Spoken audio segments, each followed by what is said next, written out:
This is everything that you are going to need to make this very expensive, bougie salmon chowder pie. I got most of this stuff at the farmer's market, in fact. So among it is some fingerling potatoes. They do not need to be fingerling. They can be a different kind of potato, but these are just really nice. And this is some white corn on the cob that I've removed from a cob. Yellow would be better, but it was late in the season and white was all they had. Some leek. This is just one big leek, white part only, cut up. Make sure you rinse it super, super thoroughly. This is some garlic that I have chopped up. That's like one thing I did not get from the farmer's market, but the salmon I did get from the farmer's market, and it was like $30 a pound, a whole pound of salmon. It's really good though. It's wild salmon, which is pretty hard to find nowadays. And then this is store-bought puff pastry. Just get it in the freezer section. Someday I'm going to make this from scratch, but today is not the day.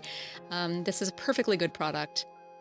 And then also to round out the chowder, we have a cup of heavy cream. This is where, if you're a vegan, I have a vegan version of this recipe in the video description. Also white pepper, salt, and white wine. And you start with a tablespoon of butter and the leek, and you just want to saute this lightly, salt it a bit, just so that the leeks wilt a little bit. And we're gonna build our flavors for our chowder. I keep calling this a chowder because that's technically what it is. We're making like a salmon chowder without a lot of broth in it to be our pie filling. That was the garlic. If you add it at the beginning, it might burn, so that's why I added it at the end. And then season with the white pepper, deglaze with a little bit of white wine. Ooh, watch it bubble. And that will add some acidity to the dish, because this is a very, very rich dish, so that white wine is pretty important. If you don't want to put white wine in, you could use lemon juice. And then it's the potatoes. We're not really going to saute the potatoes and corn. We're going to braise them in the cream. Season with salt as you go. And pour the cream in. Now, if I had been smart and if I'd remembered to get fresh tarragon and or dill at the store, I would have put those in as well, but I forgot. They're in the recipe in the video description. It's so much better, even more expensive with fresh tarragon or dill in there, but it's really good with those things. Anyway, you just want to cover that and let it simmer gently until the potatoes are tender. So after it starts simmering a little bit gently, I'm just kind of giving it a little stir to make sure nothing is sticking to the bottom of the pot and making sure everything is submerged. The cream will reduce a little bit, even though it's covered with a lid, and the potatoes will help thicken the cream a little bit, as you will see after I remove it and steam up my camera lens. That's a very important part of the process. Don't forget to do that. Then you'll see it's nice and thick from the potato starch and from the cream condensing just a little bit. And check your potato for doneness. This should take like, 10 minutes or so. You want nicely sized chunks of potato. And this is why I used fingerling instead of a russet. You want to use like a waxier potato, like a Yukon Gold or fingerling or red potato, so it doesn't get too gluey in there. And this is where you add your salmon cut into chunks. It'll kind of fall apart in the pie.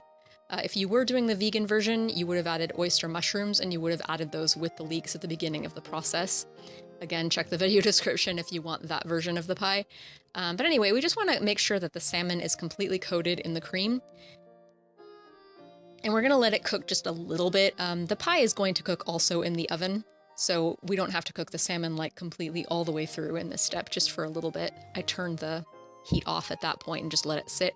Now we've got our puff pastry. So this puff pastry comes in 2 sections, and we only need 1 section, but do not throw away the section that you don't use. It's very important to make use of everything that you buy and to not throw anything away, especially when you're working with something as expensive as this recipe. So the other half of the dough I am freezing for later. I'm going to turn it into beef Wellington, for a small one for me and my husband later. You could make apple turnovers with it if you wanted. There's a lot of stuff you can do with puff pastry.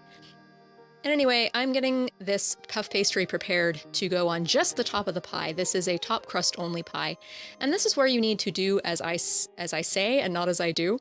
I have there a Pyrex glass pan that's 8 by 8 inches or 9 by 9, I forget. But anyway, like this puff pastry now as is the perfect size for it, yet I am rolling it out larger because for some reason I thought that was a really good idea. I thought that like it needed a lot of overhang, which is not what it needed at all. I should have just kept it the same size as the pan. I'm gonna find that out in a minute. Anyway, pour the salmon chowder, the extremely thick salmon chowder, into the pan. And then you're going to top it with the puff pastry. And if you're like me and you rolled it out and it's like way too big, don't despair. All you have to do is just kind of fold it over at the corners like that and then tell people that you meant to do that and maybe they'll believe you.